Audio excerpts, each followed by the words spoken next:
Can you tell me what the music looks like? It looks like light, warm and bright, just like you.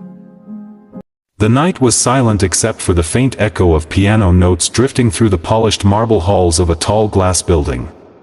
It was long past working hours, the office lights dimmed, and the janitor, Ethan Cole, was supposed to be mopping the floors of the top executive suite.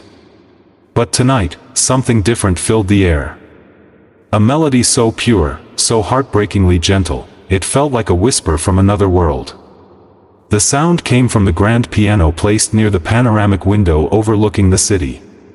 And there, sitting beside him on the bench, was a little blind girl with braided hair and a white band over her eyes, his daughter, Lily. If you believe in kindness, in second chances, and in the beauty of ordinary people doing extraordinary things, please take a moment to like this video, share it with someone who needs hope today, subscribe to our channel, CP Healing Stories, and tell us in the comments where you're watching from. Because what happened that night changed not just one life, but three, forever. Ethan had never imagined his life turning out this way. Once a promising pianist who dreamed of performing on great stages, he had given up his music when tragedy struck. His wife, Emily, had died in an accident when Lily was just 4. The grief shattered him, and when doctors told him that Lily's vision would continue to fade until she went completely blind, his world collapsed. Music was the only connection he had left with his little girl, the one thing she could still feel even when she couldn't see. But dreams didn't pay bills, and Ethan took whatever job he could find, eventually becoming a janitor at a prestigious corporate firm. Every night, after finishing his cleaning rounds, he would take Lily, who often waited for him quietly in the janitor's room, to the top floor, where an old grand piano stood and used in the executive lounge. There, under the warm city lights, they would play together. Ethan guided her small hands over the keys, teaching her to see through sound, to imagine the world in melodies. Her laughter would fill the room, and for a few moments, Ethan would forget the weight of his life. He would forget the janitor's uniform he wore and remember the man who once dreamed of concert halls, but what Ethan didn't know was that someone else was listening that night. Behind the door, hidden in the shadow of the hallway, stood Claire Donovan, the company's CEO. A woman known for her strength, elegance, and unshakable authority, she had stayed late to finish a deal when she heard the sound of the piano. Curious, she followed it, only to freeze at the door as she saw the scene before her, a janitor in worn-out clothes and a blind little girl, playing together as if the world outside didn't exist. The man's fingers moved with tenderness, the kind that only comes from love and loss. And the girl, blindfolded but smiling, played with a confidence that pierced Claire's heart. Claire had a daughter once too. Years ago, she lost her only child to illness, and though she buried herself in work, she had never healed. Watching Ethan and Lily that night reopened a wound she thought had long closed. Tears welled up in her eyes as the man softly whispered to his daughter, helping her find the right notes. "Feel the keys, sweetheart," he said. "They're your colors now. Every note has a shade." The words shattered her. When the music ended, Claire quietly stepped back, unnoticed, and returned to her office. She couldn't sleep that night.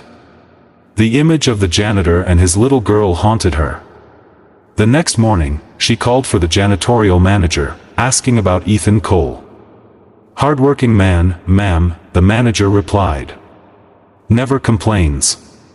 Single father. His daughter's blind, poor thing.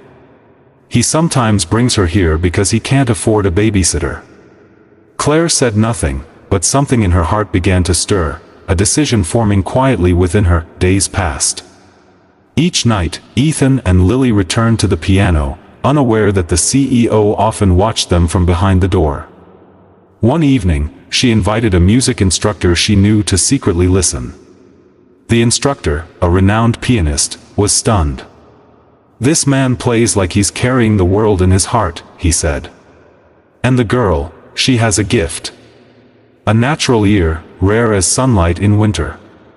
Claire knew what she had to do. The following week, Ethan received an unexpected message. He was to meet with the CEO in her office. Terrified he had done something wrong, he arrived nervous, clutching his cap in his hands. Claire stood by the window, smiling softly. "Mr. Cole," she said gently, "I heard your music." Ethan froze, color draining from his face. "I'm sorry, ma'am," he stammered. "I shouldn't have," but she interrupted. "Don't apologize. I want to help you." What followed was a moment Ethan would never forget. Claire offered to sponsor Lily's education at a private school for the visually impaired, and fund Ethan's return to music. "Your daughter deserves the world," she said, "and I believe you both have something powerful to give it." Ethan's voice broke as he tried to thank her. For the first time in years, he felt seen, not as a janitor, but as a father and an artist. Months later, a grand charity concert was held in the same building. The stage was simple, but the hall was full. Ethan, dressed in a clean suit, sat at the piano as Lily stood beside him, her small hands poised over the keys. The crowd went silent as they began to play, the same melody they once played in secret. This time, the world listened. Claire sat in the front row, tears streaming down her face. The music rose like a prayer, one of love, of loss, and of redemption. And when it ended, the hall erupted in applause that felt like healing itself. After the concert, as people gathered to congratulate them, Ethan turned to Claire. "I don't know how to thank you," he said. She smiled faintly. "You already have," she whispered. "You reminded me what hope sounds like."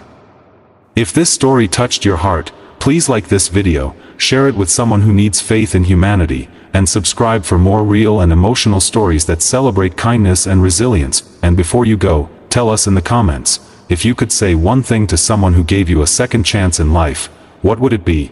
Because sometimes, the smallest acts of compassion can compose the most beautiful music in someone's heart.